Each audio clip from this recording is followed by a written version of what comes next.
Hello everyone, welcome to my YouTube channel Civil at Home. Share and subscribe for innovative civil engineering. तो दोस्तों उम्मीद करता हूं कि आप सभी लोग बहुत बढ़िया होंगे और कोरोना वायरस से अपना बचाव कर रहे होंगे। तो दोस्तों जैसे कि आप सभी लोग जानते हैं कि एक सिविल इंजीनियर के लिए साइट की बेसिक नॉलेज होना कितना इम्पोर्टेंट होता है। तो दोस्तों आज से हम ये सीरीज स्टार्ट कर रहे हैं और इस सीरीज के अंदर दोस्तों हम डेली साइट पर यूज होने वाले 10 इंपॉर्टेंट पॉइंट का डिस्कशन करेंगे। तो दोस्तों ये पार्ट 1 है और इस सीरीज को हम पार्ट 6 और 7 में ख़त्म कर लेंगे। तो दोस्तों आज यहाँ पर हम देखते हैं हमारे आज के 10 पॉइंट्स कौन से हैं। तो सबसे पहला पॉइंट देखते हैं हमारा ये। इस पॉइंट में दोस्तों क्या बताया गया है, lapping is not allowed for the bars having diameter more than 36 mm। तो दोस्तों इस पॉइंट में ये बताया गया है कि लैपिंग अलाउ नहीं की जाएगी जब किसी भी रेनफोर्समेंट बार का डायमीटर 36 mm से ज़्यादा होगा। ठीक है दोस्तों, जो लोग अभी सिविल इंजीनियरिंग में नए हैं या जो लोग सिविल इंजीनियरिंग में अपना इंटरेस्ट रखते हैं उन लोगों के लिए मैं बता दूं, लैपिंग का यूज़ हम जब करते हैं जब हमें 2 रेनफोर्समेंट बार को एक साथ ज्वाइंट करना होता है। ठीक है दोस्तों, नेक्स्ट पॉइंट देखते हैं हमारा क्या है। Chair spacing maximum spacing is 1 metre और 1 नंबर पर मीटर स्क्वायर। दोस्तों चेयर एक स्लैब के अंदर यूज होती है, वो मैं आपको एक इमेज के अंदर दिखा दूंगा। आप अभी सिर्फ इतना याद रखिए कि चेयर की जो मैक्सिमम स्पेसिंग होती है वो 1 मीटर होती है। ठीक है दोस्तों, थर्ड पॉइंट देखते हैं अपना। For dowels rod minimum of 12 mm diameter should be use. दोस्तों डोवल बार या डोवल रोड्स हमारी वो होती हैं जो हमारा transfers load slab to slab क्या करती हैं, ट्रांसफर करती हैं। ठीक है दोस्तों, और ये डोवल रोड्स जो होती हैं इसमें इस पॉइंट में ये बताया गया है कि इनका डायमीटर 12 mm से किसी भी कंडीशन में कम नहीं होना चाहिए। ठीक है दोस्तों, तो इस पॉइंट से आपको ये पता चला कि डोवल बार्स जो हम यूज करते हैं उसका मिनिमम डायमीटर 12 mm का होना चाहिए। ठीक है दोस्तों, नेक्स्ट पॉइंट हमारा देखते हैं।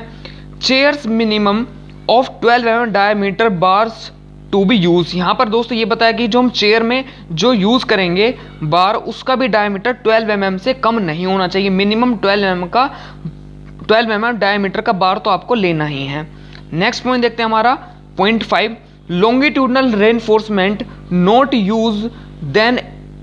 Use less than 0.8% and more than 6% of gross cross sectional area.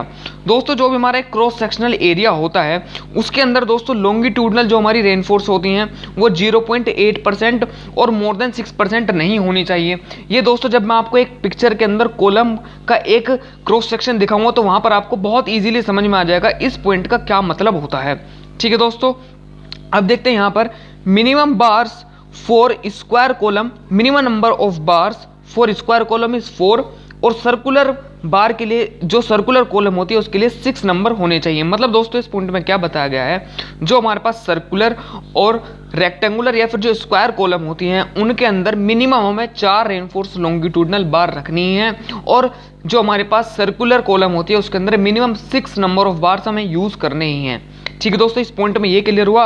अभी मैं आपको इनकी भी एक पिक्चर दिखा दूंगा। ये पॉइंट और ये वाला पॉइंट मैं आपको एक पिक्चर्स के हेल्प से बहुत इजीली आपके लिए एक्सप्लेन कर दूंगा। नेक्स्ट पॉइंट देखते हैं। Main bars in slab shall not be less than 8 mm। जो दोस्तों मेन बार यूज करते हैं स्लैब के अंदर वो 8 mm से कम नहीं होने चाहिए। और दोस्तों यहाँ पर HYSD लिख रहा है, जिन लोगों को पता है प्लीज इसका कमेंट कीजिए कि इसकी फुल फॉर्म क्या होती है। ठीक है, और 10 mm प्लेन बार, जो प्लेन बार होती हैं उनको हम 10 mm से कम यूज नहीं करेंगे, उनका डायमीटर 10 mm से कम नहीं होना चाहिए।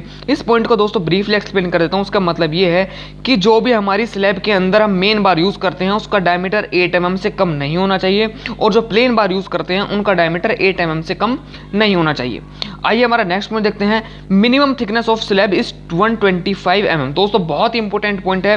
क्या है कि जो मिनिमम थिकनेस होती है स्लैब की वो 125 mm से कम बिल्कुल भी नहीं होनी चाहिए। ठीक है दोस्तों, नेक्स्ट पॉइंट देखते हैं हमारा। Free fall of concrete allowed maximum to 1.5 metre. दोस्तों जब भी हम अपना कंक्रीट प्लेस करते हैं दोस्तों इसमें इस पॉइंट में ये बताया गया है कि हम कंक्रीट को कभी भी 1.5 मीटर की ऊंचाई से ज़्यादा से नीचे नहीं गिरेंगे। ठीक है दोस्तों, इसका रीज़न ये हो सकता है कि दोस्तों जो भी हमारे पार्टिकल्स होते हैं वो एक दूसरे से अलग हो सकते हैं, जिसे हम सेग्रीगेशन भी कहते हैं। ये एक रीज़न हो सकता है। मैं नहीं कह रहा हूँ कि ये पक्का रीज़न होता है, लेकिन दोस्तों ये भी एक रीज़न हो सकता है। ठीक है, तो दोस्तों 1.5 मीटर से ज़्यादा ऊंचाई पर हमें कंक्रीट को नहीं गिरना चाहिए। और दोस्तों अब हम देख लेते हैं हमारा आखिरी पॉइंट आज का।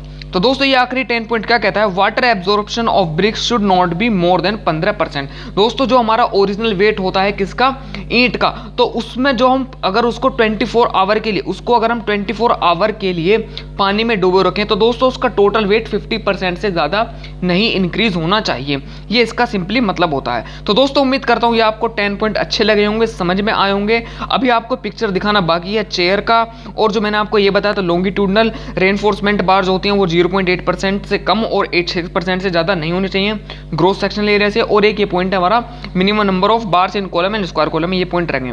दोस्तों वीडियो इन्फॉर्मेटिव लग रहा हो तो प्लीज़ लाइक कीजिए, कमेंट कीजिए और चैनल को सब्सक्राइब कीजिए और नोटिफिकेशन ऑन कीजिए। ठीक है दोस्तों, अब यहाँ पर मैं आपको दिखा देता हूँ कि चेयर क्या होती है। तो दोस्तों ये हमारे पास एक चेयर होती है जिसे हम एक सिविल इंजीनियर के, दोस्तों चेयर जब भी यूज वर्ड हो तो दोस्तों एक सिविल इंजीनियर के दिमाग में यही आना चाहिए। इसके 3 पार्ट होते हैं। पहला इसका क्या होता है, लेग, इसका हेड और इसकी हाइट। ठीक है दोस्तों, ये हो गए। अब मैं आपको जो दोस्तों बता रहा था ये ग्रोस सेक्शनल एरिया, ये मान लीजिए कोई भी एक हमारे पास कॉलम है, तो दोस्तों ये जो हमारे पास लॉन्गिट्यूडनल रेनफोर्समेंट बार इसके अंदर हैं, तो दोस्तों इनका जो पूरा क्रॉस एरिया होना चाहिए वो 0.6% से कम नहीं होना चाहिए और 6% से ज़्यादा नहीं होना चाहिए। अब दोस्तों इस कॉलम में आपको दिख रहा होगा कि ये मेरे पास स्क्वायर कॉलम है और ये मेरे पास एक रेक्टेंगुलर कॉलम है। तो दोस्तों इनके अंदर मिनिमम जो रेनफोर्समेंट बार है वो 4 यूज हो रही हैं, और दोस्तों रेक्टेंगुलर में 4 यूज हो रही है, लेकिन जो दोस्तों हमारे पास सर्कुलर कॉलम होती है उसके अंदर मिनिमम 6 रेनफोर्समेंट बार यूज होती ही हैं। तो दोस्तों वीडियो अच्छा लगा प्लीज लाइक कीजिए, चैनल को शेयर कीजिए अपने फ्रेंड्स के साथ।